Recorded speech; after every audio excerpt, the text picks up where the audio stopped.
নমস্কাৰ, যিসকলৰ বয়সটো বেছি হৈছে তেওঁলোকৰ বাবে বহুতো এটা ভাল খবৰ। এতিয়া বহুতো এনেকুৱা ল'ৰা ছোৱালী আছিল যিসকলে 4বাৰ নাইবা 5বাৰ ইণ্টাৰভিউ দিছে। তেওঁলোকে ভাবি আছিল যে এইবাৰ মই এটা শেষ ইণ্টাৰভিউ দিম, কিন্তু তেওঁলোকৰ যিটো সপোন আছিল সেই সপোনটো সপোন হৈ ৰৈ গ'ল। কিয়নো আপোনালোকৰ অসম আৰক্ষীৰ যেতিয়া নতুন এডভাৰটাইজমেণ্ট মুকলিছিল তাৰ যিটো বয়স সেই বয়সটো আপোনালোকৰ 1/1/2024 এজ এ ডেট হিচাপে ধৰি দিছিল, যাৰ বাবে বহুতো ল'ৰা ছোৱালীয়ে এপ্লাই কৰিব পৰা নাছিল। এতিয়া যিসকলে এপ্লাই কৰিব পৰা নাছিল তেওঁলোকৰ বাবে বহুত এটা ভাল খবৰ।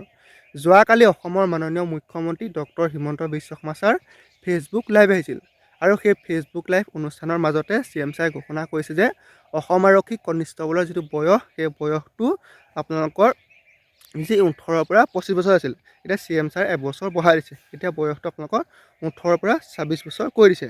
গতিকে আপোনালোকৰ যেতিয়া 18ৰ পৰা 26 বছৰ কৰি দিলে আপোনালোকৰ যিসকল SC কেণ্ডিডেটছে তেওঁলোকে 18ৰ পৰা 31 বছৰলৈ আৰু OBC MOBC কেণ্ডিডেটে 18ৰ পৰা 29 বছৰলৈকে এপ্লাই কৰিব পাৰিব।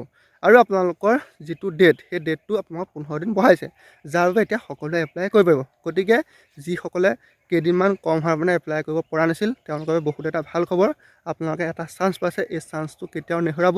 আপোনালোকে এপ্লাই কৰক আৰু নিজকে 100% দিয়ক যাতে এটা চাকৰি ল'ব পাৰে।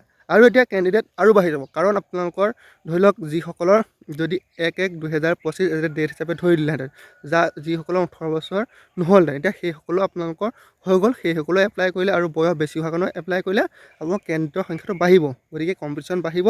গতিকে আপুনি সেই যিমান কম্পিটিশ্যন লওক তাৰ মাজত যাতে এটা চাকৰি ল'ব পাৰে তাৰ বাবে নিজকে ভালদৰে সাজু কৰক।